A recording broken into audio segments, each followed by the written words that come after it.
Assalomu alaykum barchaga.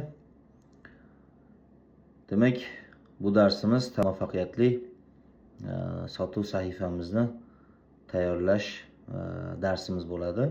Demak, birinchi sahifasini bundan avvalgi darsda bitkizganmiz.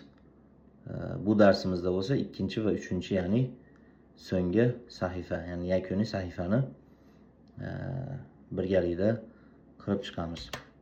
Xo'sh, demak, mana shu o'tgan safar birgalikda saqlab qo'ygan kartochkamiz.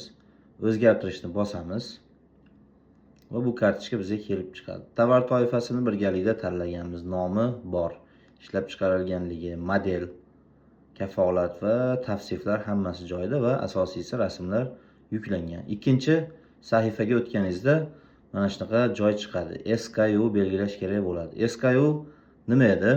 SKU haqida biroz gaplashgan bo'lamiz.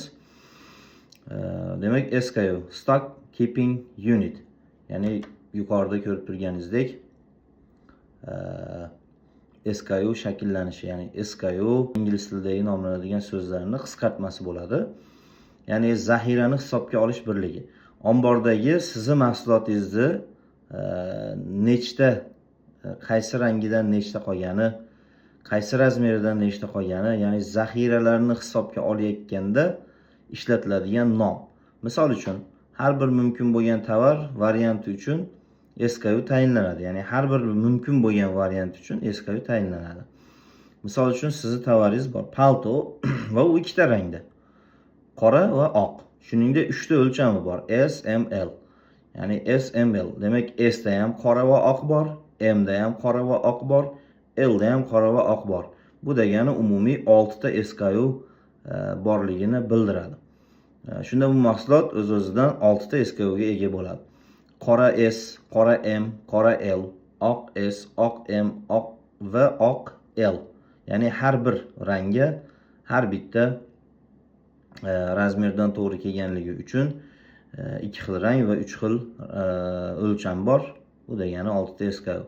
SKU nomi do'kon identifikatori, mahsulot identifikatori va xususiyat identifikatoridan agar mavjud bo'lsa iborat bo'ladi. Quyidagi tovar uning tavsiflari uchun noyob SKU belgilarini kiritganingizga ishonch hosil qiling. Noyob bo'lishi kerak, o'xshab qolmasligi kerak birorta nomga yoki nimagadir. Misol uchun, demak, do'kon identifikatori deganda siz do'koningizni uzumda nomlaysiz.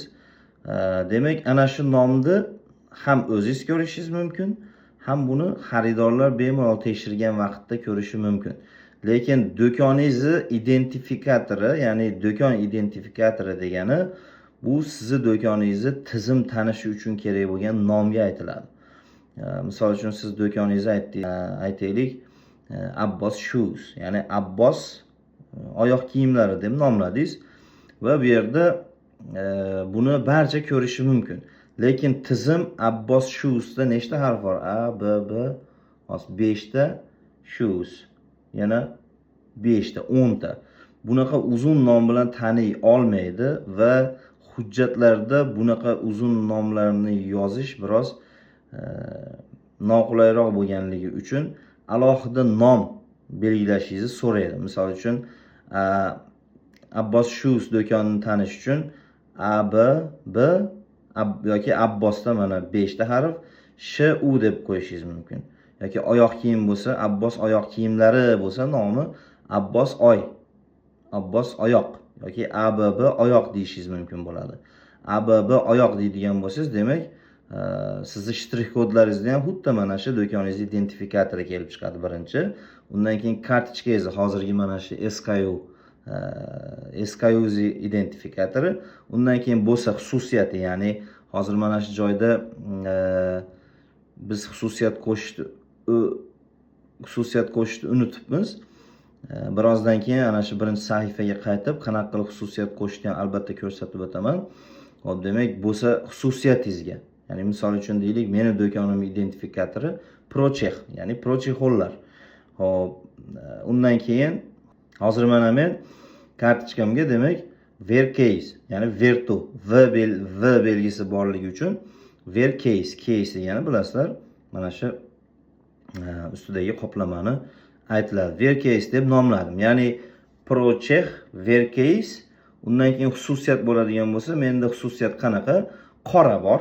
Demak, mana o'z-o'zidan qora, bu ham xususiyat. SKU hisoblanadi. Va agar S23 Ultra bo'ladigan bo'lsa, S23 Ultra yoki men o'zim qo'ygan SKU nomi bilan demak shtrix kodda ham kelib chiqadi. Buni tushunadiganroq, soddaroq qilib aytadigan bo'lsak, hozir biz buni shtrix kod uchun ma'lumot tayyorlayapmiz desak ham bo'ladi. Ana shtrix kodga demak mahsulotingiz sotilgan vaqtda ana shtrix kodga tegishli qurilmalarni sensorini tekkizgan vaqtda sizning mahsulotingiz aniq aynan qaysi rang, qaysi tus va qaysi modelga tegishliligi kelib chiqadi. Demak, hop, davom etamiz. Hop. Men bu yerda Vercase deb nomladim. Hop, undan keyin qilinadigan narsa bu mahsulot va xizmatlarning identifikatsiya kodi. Bu nima degani? Bu degani har bitta mahsulotni davlat soliq idoralari tomonidan har bitta mahsulot turiga berilgan, siz bilan menda bo'lganidek pasport seriya raqamlariga o'xshagan narsa. Xuddi mana shu pasport seriya raqamingiz orqali tizimga kiritishi bilan sizning ma'lumotlaringiz kelib chiqqanidek, davlat soliq idoralari tomonidan ham mahsulotlar nomi bilan emas, balki mana shunaqa seriya raqamlari bilan aniqlanadi. Buni aniqlashda ikki xil yo'li bor. Birinchisi, mana shu kod yoki nomi degan joyiga sizning mahsulotingizga tegishli bo'lgan nomni yozib ko'rasiz. Misol uchun men Chexol deb yozdim. Hech narsa topilmadi. Telefonga tegishli bo'lganligi uchun telefon deb yozib ko'raman. Telefon. Hop, demak mana tushirdimda yana meni mahsulotim bilan aloqador bo'lgan hech qanaqa nom kelib chiqmaganligi uchun demak bu birinchi usuldan foydalanmayman. Menda avval telefon chexolim bo'lgan. Avvalgi tayyorlagan kartochkamdan olishga harakat qilaman. Uni olib, qanaqa qilib qo'yishlikni ko'rsatgandan keyin sizga alohida saytdan buni qanaqa qilib topishligini hozir ko'rsatib beraman. Hop, demak men buni olaman. Oldim. Hozir aytganimdek, mana tayyorini qanaqa qilib olish mumkin? Agar sizda avval shunaqa kartochka yaratgan bo'lsangiz, tayyor avvalgi kartochkangizdan olib qo'yishingiz ham mumkin yoki mana shu yuqoridagi tasnif soliq o'ziga kirib, sizning mahsulotingizga yaqinroq bo'lgan nomni yozib ko'rishingiz mumkin. Misol uchun men smartfon deb yozgan edim. Mana smartfon va boshqa telefon qurilma barcha turdagi turlari, qismlari, ehtiyot qismlari va detallari. Xuddi mana shu hozir men nusxalash uchun ko'k rangga o'tkazgan raqamlar sizning davlat soliq idoralari tomonidan sizning mahsulotingizga berilgan seriya raqamlar bo'ladi. Demak, buni nusxaladik va yana kartochkamizga qaytamiz. Qaytdik.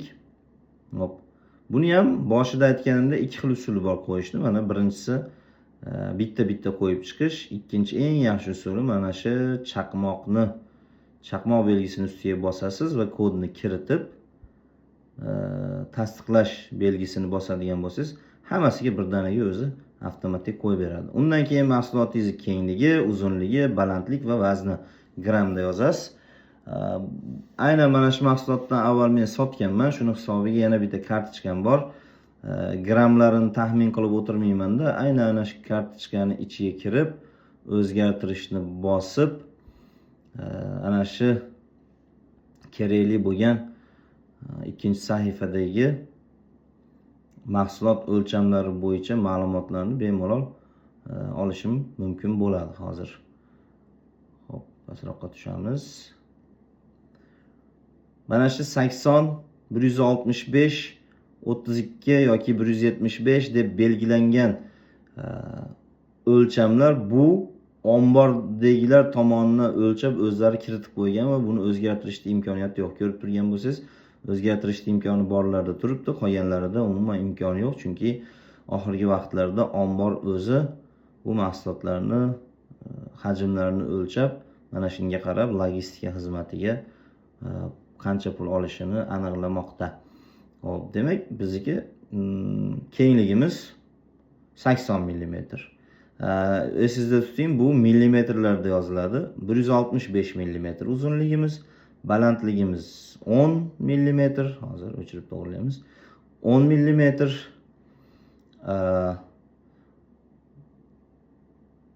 Demak gram. Esimda yo'q, bu yerda 75 gram yozilgan ekan, bu lekin unchalik og'ir emas. 45 gram bo'lishi kerak. Biz buni o'zgartirib, yana unutibman, yana qaytarib eslatib o'taman. Buni hammasini razmeri bir xil bo'lgandan keyin yana chaqmoq ustiga bosib, hammasiga birdaniga o'lchov birliklarini qo'yib chiqish mumkin. Bu ishingizni ancha tezlashtiradi. Mana yana chaqmoq ustiga bosdim. 165 mm deb yozib tasdiqlagandan keyin ko'rib turganingizdek pastdagi boshqa iskayolarga ham o'z-o'zidan belgilab beryapti. Hop. 75 gram emas bu, chunki juda og'ir yozish bo'lgan. 40 gram. Chaqmoq belgisidan foydalaning doim, chunki ishingizni tezlashtiradi. Mana yana chaqmoq belgisidan foydalanyapman, ishimizni tezlashtiradi. Endi narx qo'yishga kelsak, hozircha narxni topmadik deb turibdi, chunki biz hali narx belgilaganimiz yo'q. Xo'p, biroz suramiz ekranimizni. Narx. Mana shu narx qaysi narx? Bu narx sizni skidkalarsiz uzumda mahsulotingizni sotishga mo'ljallayotgan narxingiz. Bu narxni belgilashda bir narsaga e'tibor beringki, uzum aksiya kompaniyalarida qatnashish uchun, ya'ni uzumda agar biror narsa sotib olmoqchi bo'lganlar bo'lsa yoki olganlar bo'lsa, haftalik chegirmalar yoki bayramga yoki deylik barakali juma kabi aksiyalar chiqib qoladi va mana shunda sizdan sotuvchi o'laroq uzum sizdan ham, agar siz mana shu haftalik yoki oylik chegirmalarimizda qatnashish orqali mahsulotingizni ko'proq xaridorga ko'rsatishni xohlayotgan bo'lsangiz, 3% dan 45% gacha qo'yadi odatda. Ko'proq, ozroq. Hozircha ko'pincha oz miqdorda qo'yapti. Misol uchun 3%, sotuv narxingizdan 3% yoki 5% yoki 10% yoki 30 yoki 45% gacha agar tushirib bersangiz, keyin sizni mana shu kompaniyada, aksiya kompaniyasida qatnashtirishimiz mumkin deb talab qo'yadi. Agar sizni mahsulotingiz hamma chiqimlari bilan 30 so'mga tushgan bo'lsa, 30 so'mga tushgan bo'lsa, misol uchun siz uni 50 so'mga sotsangiz 20 so'm foyda qilmoqchi bo'lsangiz, siz uni 50 so'm yozib qo'yadigan bo'lsangiz 20 so'm foyda bo'ladi, to'g'ri. Lekin agar aksiya kompaniyasida sizdan 30% dek chegirma so'rab qoladigan bo'lsa, o'zi sizni foydangiz unaqa ko'p emas edi. 30% chegirmani berish orqali aksiya kompaniyalarida qatnashaman deysiz va natijada siz o'ylagan 20 ming so'm foydani topa olmaysiz. Shuni hisobiga narx belgilashda, mana shunaqa aksiyaga qatnashishda duch kelinishi mumkin bo'lgan majburiy aksiyalar narxlarini ham balki qo'shib mana shu joyga yozish mumkin bo'ladi, balki buni o'zingiz hal qilasiz. Xo'p, demak, misol uchun bizi mahsulotimiz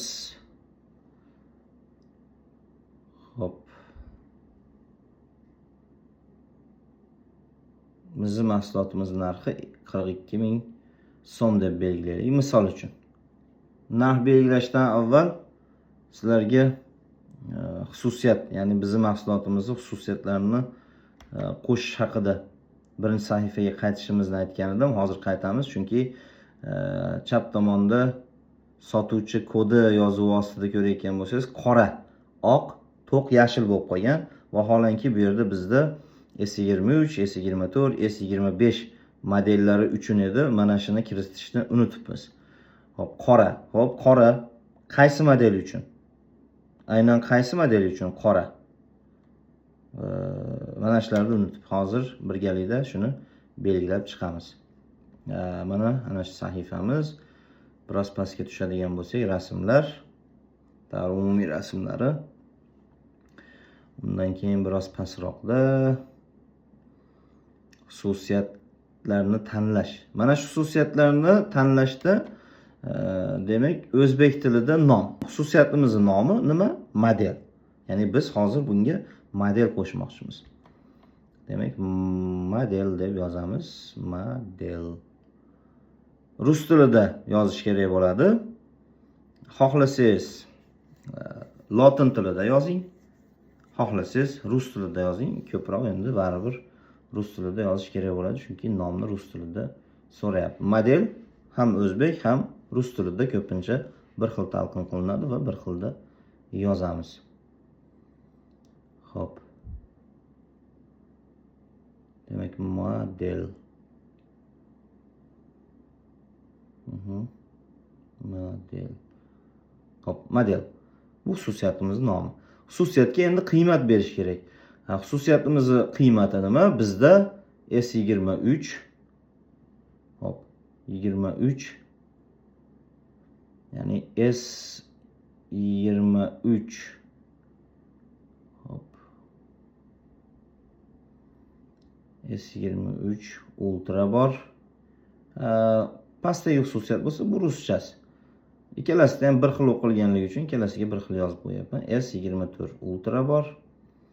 S24 Ultra pastga ham Ultra bo'lib qoldi. Ultra. Hop, Ultra. Xususiyat qiymati yana bizda xususiyatlardan S25 Ultra bor va ruschasiga ham aynan mana shu so'zni o'zini yozishimiz kifoya qiladi. Hozirgi vaqtda S26 Ultra chiqqani uchun uni ham qo'shib qo'yamiz, chunki xaridorlar S26 Ultra uchun ham chexollarni so'rab turishibdi. S26 Ultra. Xo'p, bu qiymatlarni qo'shishlik nafaqat o'zingizga, balki xaridorni mahsulot tanlashda ham yordam beradi. Ya'ni har bitta rangdan aynan qaysi model kerak bo'ladigan bo'lsa, ana shuni sotib olishi oson bo'ladi. Xo'p, mana o'z-o'zidan ko'rinib turibdiki, endi tavsiflar uchun SKU, ya'ni xususiyatlar uchun ham SKU nomi qo'yish kerak bo'ladi. Misol uchun model S23 Ultra uchun, mana yuqorisida turibdi. S20 nima deb nom qo'yasiz? Ya'ni shtrix kodingizda aynan shu nom qanaqa chiqsin. Buni shtrix kodini men rasmga olib ham sizlarga tashlab qo'yaman. Hop, men aytayapmanki S23 ver. Demak, S23 Uver, ya'ni Ultra ham bor. Ultra ver case, ya'ni Vertu demoqchi bo'lyapman. Hop, chunki mana shunda S23 ver, Uver qora degan paytda demak S23 Ultraga Ultrani Vertusiga qora rangi deb tushunib olaman bu yerdan. Ya'ni nomlar o'ziga xos bo'lishi kerak, adashib qolmaslik uchun. Endi mana chap tomonda ko'rib turgan bo'lsangiz, avval qora deb o'zi turgan edi, faqat endi qaysi modelligi deb savol bergan edik. Hozir mana birinchi sahifaga qaytib xususiyat qo'shganimizdan keyin siz hozir kiritmoqchi bo'layotgan muhit kodingiz qora S23 Ultra, ya'ni S23 Ultra uchun qora g'ilof demoqchi bo'lyapti. Demak, muhit kodni qanaqa qilib olishni o'rganganmiz. tasnif.soliq o'ziga kiramiz va video davomida ko'rsatganimdek nomini yozib, mana shu kodni chaqmoq orqali kiritadigan bo'lsak, barcha SKU'lar uchun birdaniga belgilanadi.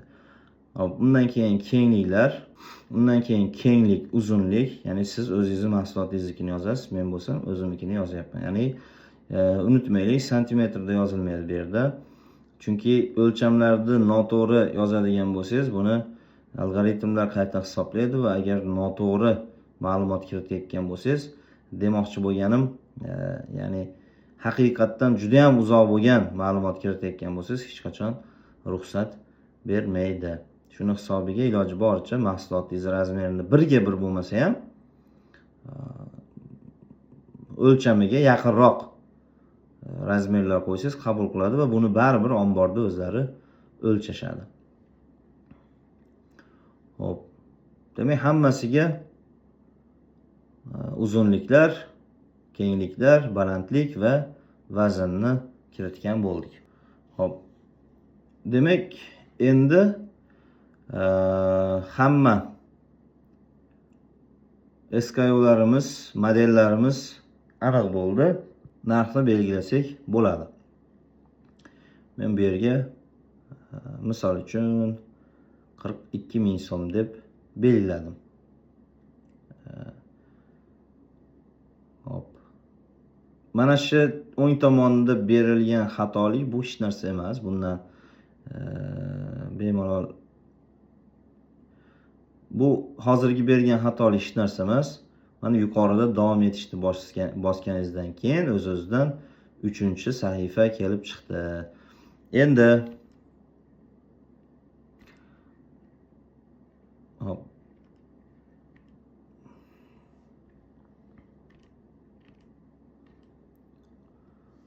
Hop. Demak, ishlab chiqarish brend modellar belgilaganmiz, materialini so'rayapti. Materiali silikon, TPU material va TPU soft, ya'ni yumshoq. Hop. Material belgiladik, qurilma modeli. Qurilma modelini bitta o'zini modeliga mos ravishda yozib chiqamiz. Agar mana shu yozuvni chap tomonga qarab to'g'risiga qaraydigan bo'lsangiz, demak, qora Vercase qorani S23 UVer uchun, ya'ni S23 Ultra uchun qora rangli Vertu'ga o'xshagan g'ilofni qurilma modelini aniqlab bering deyapti. Bu yerda yagona usuli, ikki xil usul bor. Bittasi pastga qarab qidirish, ikkinchisi bo'lsa nomiga yaqinroq, ya'ni model nomiga yaqinroq nom yozish. Mana S23 deyishim bilan pastda S23 Plus edi, S23 Ultra chiqdi. Bu yerda e'tibor berishingiz kerak. Mana shu S24 nima uchun S24 yozyapman? Chap tomonga qarab oxiriga ma'lumotlarni o'qiydigan bo'lsangiz, bu S24 Ultra uchun qora chexol. Shuni hisobiga qurilma modelini aniqlab bering deganda S24 Ultrani belgilab beryapman. Sizni mahsulotingizda bo'lishi mumkin. Misol uchun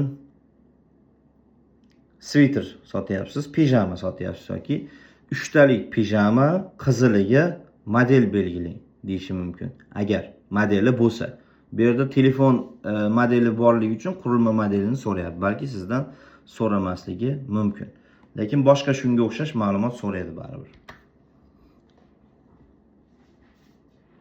Pastga S25.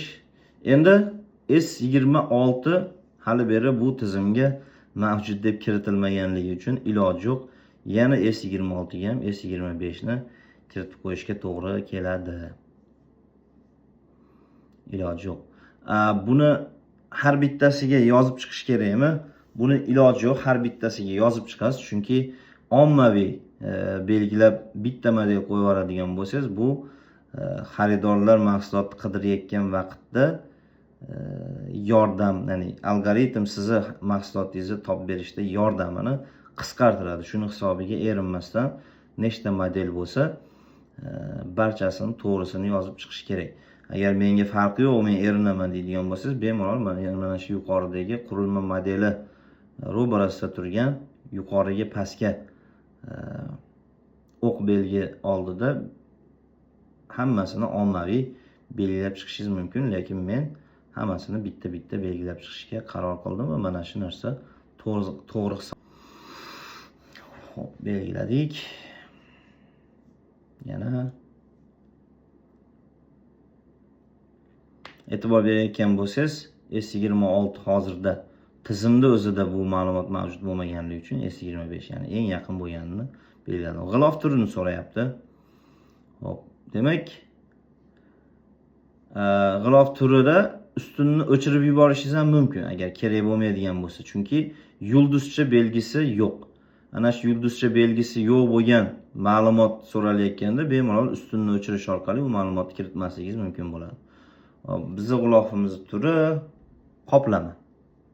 O'z-o'zidan qoplama, hech qanaqa boshqa jihati yo'q. Yana xususiyatlarini so'rayapti. Sahifani o'ng tomonga qarab tortish kerak bo'ladi. Agar yo'q, demak mana shuni o'zini so'rayapti ekan, xolos. Xususiyatlarini so'ramoqda. Xo'p, xususiyatlari.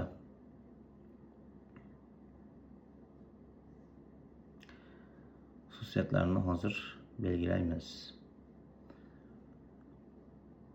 Zarbaga chidamli, yumshoq teginish bilan tugatish, orqa kamera himoyasi bor, eng qizig'i. Chetlarini himoya qiladi. G'ilofning plastik karta uchun cho'ntak yo'q. Agar bo'lsa siz bor deb belgilaysiz. Qorong'ida porlaydigan nimasi, o'ziga xos tomoni yo'q. Akkumulyator qopqog'ini almashtiradi, yo'q. Suyuqlik bilan quti, ko'rib chiqish oynasi. Demak, bizda faqatgina shu zarbaga chidamli, yumshoq, namdan himoya qiladi albatta. G'ilofni smartfonga yopishib qolishidan ham ehtiyot qiladi. Ko'rib turganingizdek, barcha ma'lumotlar to'ldirib chiqildi. Endi nima uchun bu yonib turganini ko'rishimiz kerak. Ko'rib chiqdik hamma narsani. Xo'p, bizda yakunlash. Ma'lumotlar noto'g'ri to'ldirilgan. Demak, o'ng tomonda yana ma'lumot to'ldirishimiz kerak ekan. Ommaviy tahrirlash, ya'ni g'ilof turini so'rayapti yana. Protivudarniy deb yozishimiz mumkin, belgilashimiz mumkin. Mana belgiladim hozir. Yoki hop, bu yerda barchasini belgilab chiqamiz. Ya'ni barchasiga ommaviy bitta belgi qo'yib turib, hammasini belgilaveramiz. Silikon. Uni belgiladim. Shaffofmi? Yo'q. MagSafe bormi? Agar bor bo'lsa bor, yo'q bo'lsa yo'q. Zarbadan himoya. Zarbadan himoya albatta bor. Zarbadan himoya bor. Yoki agar kerak emas bo'lsa, buni ustuni bosish orqali o'chirish ham mumkin. Namdan himoyaladimi? Himoyalaydi, chunki bundan oldingi nimada ma'lumot kiritganmiz. Hop, demak, ko'rib turganingizdek, yulduzchasi bor ma'lumot talablarida barchasini to'ldirish shartligi ko'rsatilmoqda. Kamera himoyasi bormi? Bor. Hop. Demak, sirt turi matoviymi? Matoviy. Biz teksturasi bilinib turganligi uchun shuni belgiladik. Tutqich halqasi bormi? Yo'q. Hop. Tutqich halqa ham yo'q, taglik yo'q. Alohida o'ziga xos kartochka cho'ntagi. U ham yo'q. Shnur ham demak yo'q. Demak, hamma ma'lumotlar to'ldirildi va biz yakunlashni bemalol bosib mahsulotimizni sotuvga tayyor holatga kelganini ko'rishimiz mumkin bo'ladi. Ustunni o'chirish orqali o'chirib olishingiz mumkin. Kerak bo'lganda. Yakunlashni bosdik va bizning mahsulotimiz rasmlarimizni to'g'ri qilganligimiz uchun katta ehtimol bilan blokka tushmagan va yetkazishga tayyor yozuvi chiqishi kerak.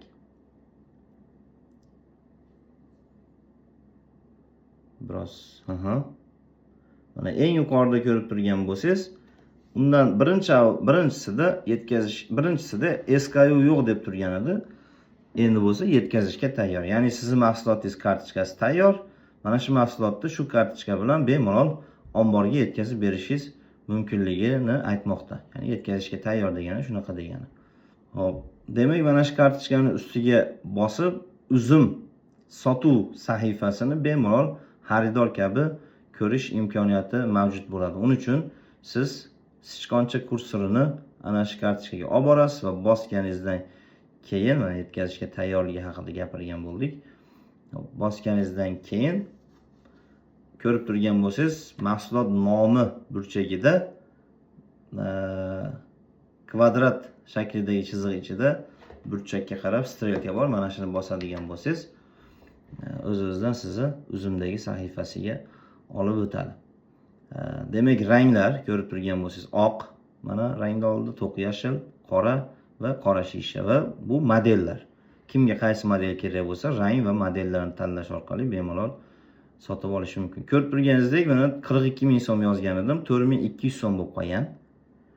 Buni darhol to'g'rilashda iloji bor. Uning uchun siz yana ana shu kartochkangiz ichiga kirib, o'zgartirish tugmasini bosib, ikkinchi sahifada narx belgilagan bo'lsak, demak ana shu sahifaga borasiz va narxni mana 199 ming qilib o'zgartirib qo'ydim. Bu meni xohishim edi. Bundan keyin xohlasam aksiyaga, xohlasam aksiya qo'shmasdan chegirma qilib sotishim mumkin bo'ladi. Xo'p, demak yetkazishga tayyor. Yana uzumdagi sahifasiga o'tib, kartochkamiz qay darajada, qaysi holatda turganligini ko'rib olib tekshirishimiz mumkin va narxi bilan muammo hal etildi. Demak, kartochkamizni aynan mana shu g'ilof uchun birinchi sahifadan oxirigacha qanaqa qilib qilishligimiz haqida gaplashdik. Bu kartochkani hech qachon unutmaylik. Sizni mahsulotingizni muvaffaqiyatli sotishda xizmat qiluvchi eng yuqori ahamiyatga ega narsa bo'ladi. Keyingi darslarda ko'rishguncha sog' bo'ling, rahmat.